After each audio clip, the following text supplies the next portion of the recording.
Hi everyone, this is Nafish. Today I'm going to go over some of the basics of R programming. I have the R Studio open right here, but before we get started, just wanted to give you a couple of things. Okay, so if you just do a Google search on R programming benefits, you can just figure out there are a lot of benefits, but a couple of things I would like to mention. It's really good for data visualization and for any kind of statistical analysis. Okay, so I hope like you will just do some research on what are the benefits of R. Okay, just do a Google search, and also how can you install that. Again, like you can just do a Google search on posit R install. So I have installed the R I have right here from that link. Okay, so if you just do the R Studio desktop, I will just land into that page where I downloaded from. So it's kind of very self-explanatory. Okay, what's your operating system, and then what are the version you would like to download. Okay, so it's going to guide you through. Okay, and once you are done with the installation, you will get a window like this. Okay, so there are a couple of sections in the window, right? So before we will get to know all of these windows one by one, but basically you are going to do the coding right here in this source. Okay, and then in the console you will get the output. Okay, so let's run a couple of very basic math. Okay, so let's say 5 plus 8. Okay, and then you see the run button right here, right? So you can see this is the you get the answer 13 right here. Okay, so you can do 5 times 10.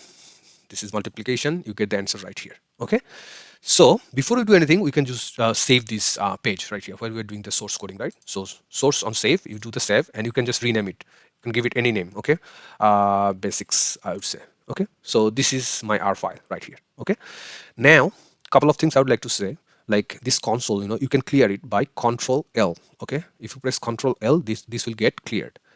Okay, now let's do another expression, some other expressions like 5 divided by 4. Okay, and you run it, you can see 1.25. But one thing I would like to mention, you see only this line was ran. Okay, the other two top lines, those are not executed. Okay, I'm just going to clear it again by Control L, and now I want to run all these three expressions. So how can you do that? I do Control A right here, Control A, so everything is selected. You can either press run right here or Control Enter. Okay, and you can see everything was run. Okay, so this is the way we can do some other mathematical equations like 4 to the power here the power is like this, 4 to the power 2. Okay, you run it, you get 16. Okay, you can also do some how can you get the reminder, for example. So 5 divided by 4, so double percentage sign right here, that's going to give you the reminder. Okay, so I do Control Enter, you can see our reminder is 1 right here.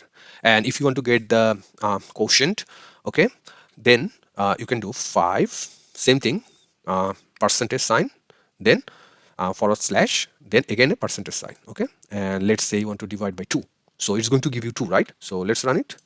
Okay, so the quotient is 2 right here. Okay, so there are many other expressions. I hope like you can just go over some of the cheat sheets available online.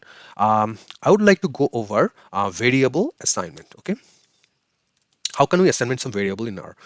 Okay, so let's have a variable x and we want to assign some value into this variable x. The most common and preferred way is to use this less than sign and then in minus sign or the dash sign. Okay, so kind of arrow like sign, left arrow sign. Okay, and we want to assign some value, let's say 5. Okay, so we run it and you can see 5 is assigned to x. Okay, so this is the common or most preferred way to assign a variable in R. Okay, there are a couple of other ways I will show you, but let's print this variable first. Okay, so how can we print this? So we can do the print command and then x. Okay, and then if you run it, you can see our output is 5.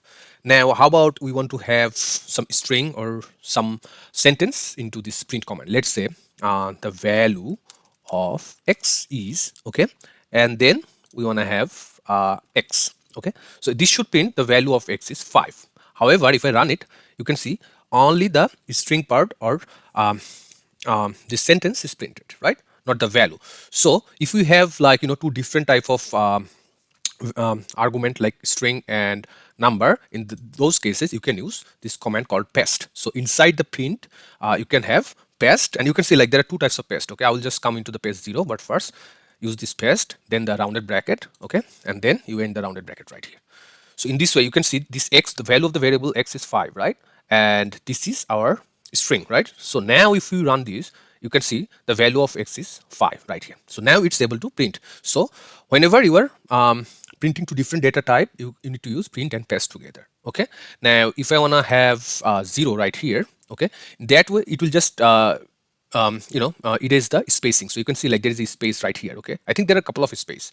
So if I run this one, you can see one space is reduced. Okay, so basically I intentionally left one space here. If I just do this and run this guy, you can see this the value of x is 5. There is no spacing here. Okay, or on the other hand, if I just remove this 0, means you will have a space automatically added. So the value of x is 5 right here. You can see the difference right now. Okay, so the same thing, I will just copy this one, okay, and paste it below.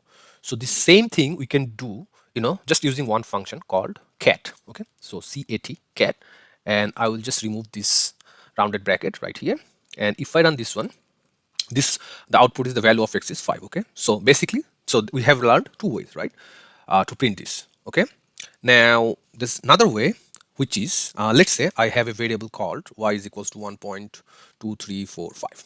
Okay, now I would like to print it. So another way I can print it out is that printf. I think more or less everyone is familiar with this one. Okay, so you can see right here autocomplete, and then print, let's say our string is the value of y is, okay, and then you assign the value of y. Okay, now here I can just say 0.1 f, okay, and include the percentage sign just in front of it. So what does this say? This is going to be a float number, and you are going to print out up to 1 decimal point. So the output will be 1.2. So if I run this one, oh, I have to run this line. Okay, run this line and then run this. You can see the value of y is 1.2. So in this printf, you can just control the output a bit, right? For example, like if you want to see like up to 3 decimal place, okay, so 1.234. If you run this one, you can see how it is printed, right? You can also put 0 here, run it. So only 1 is printed. Okay, so printf will give you some more control. However, you can use this print and paste, cat, all other sorts of printing method. Okay.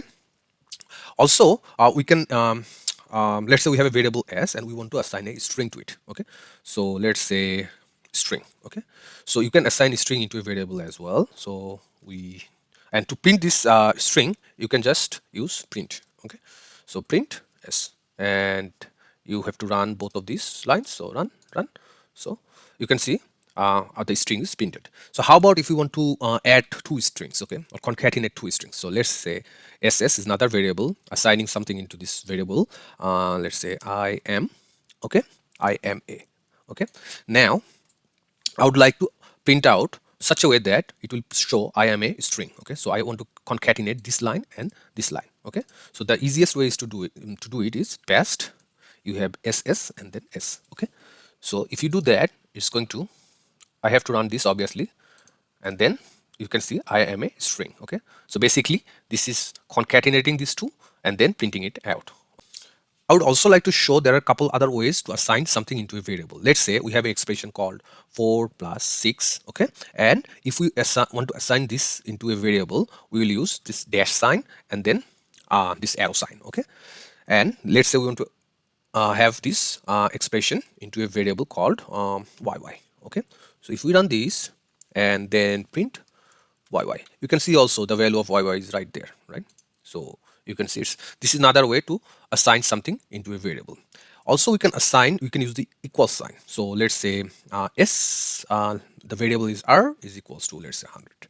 Okay, we run it, and also we can see this value is assigned.